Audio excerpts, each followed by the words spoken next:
Hi, Lou and Glenn. You're looking at this brush fire. It started about 2:43 this afternoon. LA City Fire is working this fire right now. I'm going to pull out to a wide shot. You see some open flames there working. Now, this is burning just below the Griffith Park Observatory. Let me show you that. Very kind of uncomfortably close to that. The address that's given on this fire is 2600 block of North Nottingham Avenue. Again, City Fire is working this. It started as a 50 by 100 spot in the brush and has grown a little bit by a couple of acres, it looks like. It's burned through some of that brush. It's on steep terrain. Firefighters you see on the ground there, and we're hearing that they are calling for water dropping helicopters to help fight this fire. Again, about 2 acres at this point, starting about around 2:45 this afternoon, and you can see park rangers are on scene as well, assisting with this fire. Again, burning very close to the Griffith Park Observatory there on the top of the hill, and it's burning away from homes at the bottom of the hill. That's off of Nottingham Avenue. That's a good, that's very helpful for the firefighters. Here comes a water dropping helicopter in from behind the fire.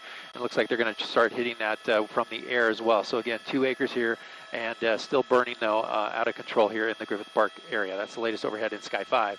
I'll send it back to you in the studio. That's great that they've got the helicopters coming in. We're seeing a lot of white smoke, which is always a good sign, but we also know those embers can jump from tree to tree and start a fire in a different area.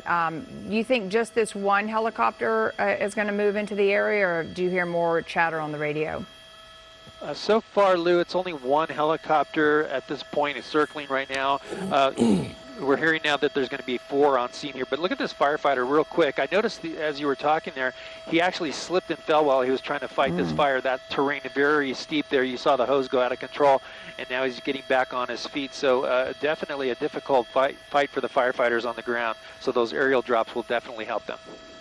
Yeah, Gil, it also looks, as far as the wind goes, that shouldn't be much of a factor here. The winds aren't too strong here, Glenn, right now. You can see the wind kind of blowing that smoke, and it's kind of going straight up in the air. It's not really going in any one direction, but up at this point. Well, it also looks like there's some pretty good fire breaks because of the hiking trails up there, which will certainly help, especially if this fire moves up the hill. Yes, they are saying that they do not want the fire to jump this fire road here. So that's what the firefighters are doing there, to making sure that it doesn't jump that fire road, and the helicopter should assist with that. You know, we've seen fires up here. There was I don't know what year it was, but there was a pretty large fire up near Griffith Park several years ago. So firefighters obviously super familiar with this area. You can see the flames there on the left-hand side of your screen, and those can pop up really quickly. They're obviously getting in there and getting some water on it, but with those flames, with the dry conditions and the dry brush over all these months of you know, little rain, this could blow up pretty quickly. But again, the firefighters are familiar with this area, and the fact that they're bringing in the helicopter and maybe a larger plane to drop some Phos-Chek would be great. But right now it looks like they're getting a handle on it. Oh, there's 2 helicopters. I just saw another one. That's good. Yeah, that's the second. I see a third one. It's coming in from the east over a golf course out that direction.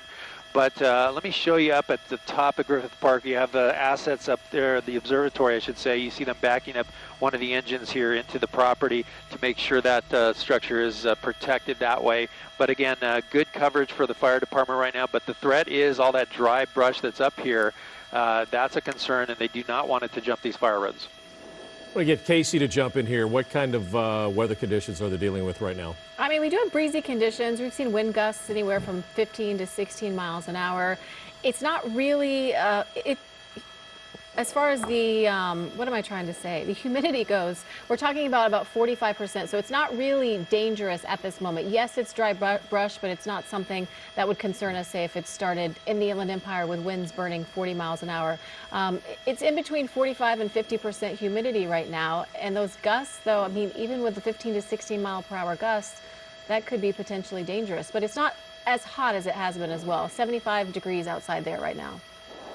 Yeah, 75 is much better than the 90 or 95 that we sometimes see out here. But it's great just from our point of view and covering so many of these stories to see these water drops happening live here on KTLA. It's just so important in terms of defensive movement and also just saturating that area, helping the firefighters that are on the ground.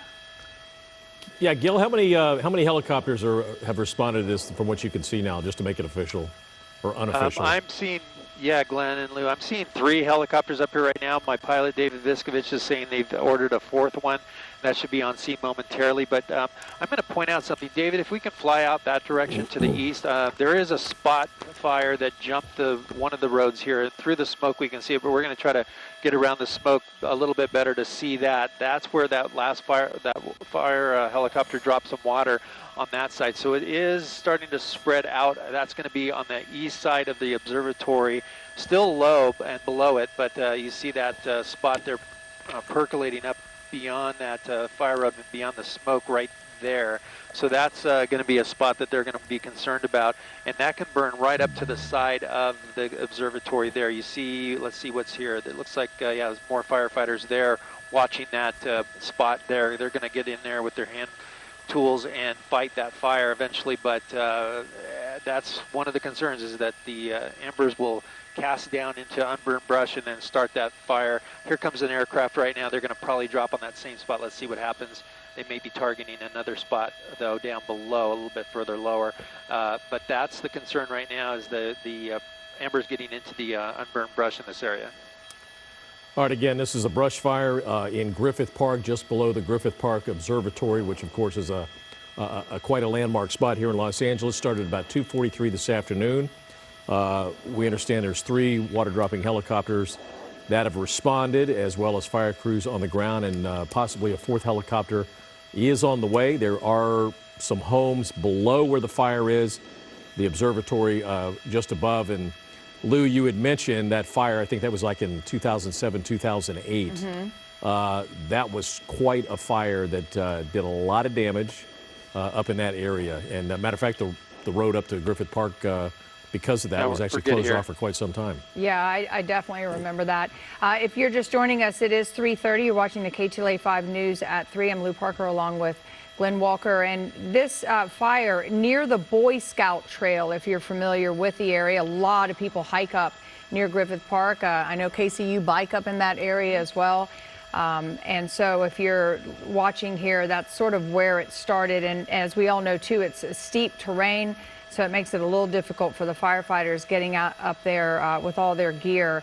It started around 50 by 50, and now it's up to about 2 acres. I heard the other day, I was watching a fire on TV, and one of the firefighters had mentioned that in terms of acreage, it's kind of interesting. It's a football field. So if there's 50 acres, it's 50 football fields. It always kind of makes more sense to me in understanding how large these fires are. Gail, any hot spots that you can see that might be of concern? Yeah, Glenn, again, this one here jumped that fire road and continuing to burn. Now, one concern, though, is the direction the smoke is traveling. That means the embers are traveling that way. That's the Greek Theater there on the right-hand side of the screen. So the wind is pushing that fire in that direction. So firefighters keeping an eye on where that wind is drifting to, the smoke is drifting to, I should say, and you see that water-dropping helicopter hitting that spot once again. So they're trying to contain it from the air and keeping an eye on it from the ground, at least in that direction. Fire crews up at the top of Griffith Observatory, and you mentioned the houses down below. It looks like those are, quite a distance away. They do have some structure protection groups there, just in case the wind shifts and blows that fire back down the hill. But at this point, it looks like it's burning away from those homes and out towards, well, it would be the north and to the east. Well, I'd have to think that those fire breaks or those hiking trails, which are, work just like a fire break, will certainly help the firefighters here, especially because the wind conditions are not that bad. It gives them a position. Yeah. Go ahead. No, go ahead, Gil. I was just going to say the fire roads give the firefighters a position to work from, a plateau, you can say, like they're doing up here at the top. They can stage there, keep an eye on the fire, and give a good direction of which way the fire is going, and then they can attack it at any time, Lou. Yeah, and we're not hearing of any evacuations, voluntary or obviously mandatory yet, but there are homes in that area. It's pretty populated, so if we... as you're pulling out here, you see the observatory there, historic observatory, but there are homes at the base Just they have to have their tentacles up right now, just wondering what's happening and what they should be doing. So, if you have friends that live in that area, just kind of give them heads up that this is happening, because that white smoke, even though it's white, is moving in a direction that could get near those homes at some point. I'm hoping they bring in some Phos-Chek, because that always seems to calm everything down. But that's a bigger mission. It would be a bigger mission, but it certainly would slow the fire down in any direction it goes. It's always very helpful to have that laid down there. But at this point, we haven't heard of any call for that yet. So we'll see what happens with the aerial assault here. It looks like they're starting to hit this hot spot that flared up just a few minutes ago pretty well, and it looks like they're focusing their attention on that from the air. We're also hearing that it's officially 4 acres burned approximately, and that Griffith Observatory has been evacuated, which is understandable.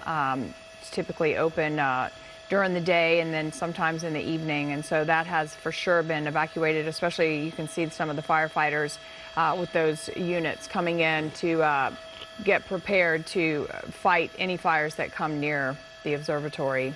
So that's going to be basically where they're going to be ground zero for a bit. All right, here comes another water drop. Maybe it'll hit that little hot spot, which seems to be really the worst of it at this point.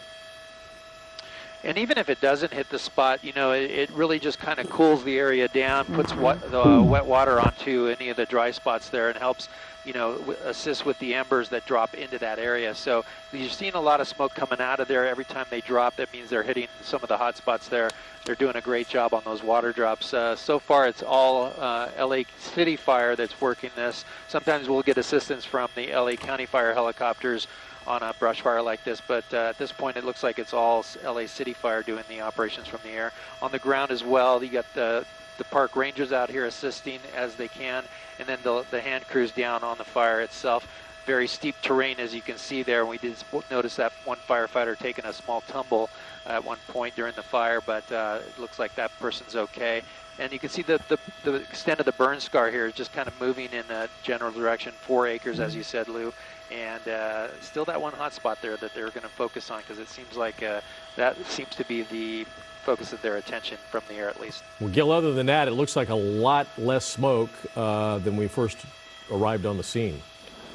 It is. Let me pull out to a wider shot, and you can see kind of how the wind is drifting out towards to the right side of your screen. It's kind of lazy smoke just kind of hanging over the area, and that's good as far as the wind goes. This fire breaking out just under an hour ago, around 2:45. So it's been burning almost an hour. And, it seems like sometimes we've been seeing these in the last couple of weeks, almost on a daily basis, some type of brush fire breaking out somewhere. So just in terms of not sounding like a broken record, and mainly because I haven't completely done my deed in terms of your emergency packet and your escape route and a bag just in case you have to evacuate quickly is so important, because it is definitely a season right now in terms of dry brush and the low humidity and no rains. It's really making California a tough spot in terms of these fires being able to break out so easily. The other day we were here, the car spark just caught a fire, caught some brush along a neighborhood on fire, and that could have been disastrous. But just little things can always cause a fire, so just always be prepared. The officials always remind us every time we do an interview with them to always be prepared, know your evacuation routes, also who you're supposed to call if your kids are at school, who they're supposed to call, where they're supposed to go if you get separated. But the good news is I'm hoping that this is looking pretty good. Yeah, there's white smoke, and even from what I talked just a minute ago, said a little bit less smoke. We're seeing less now. Those homes down there, those are multi-million-dollar homes. They've got great views from downtown LA to the ocean, but this is the negative part they got to deal with, every once in a while, is fires breaking out, putting their homes in danger. We're going to keep our eye on this fire near Griffith Observatory, and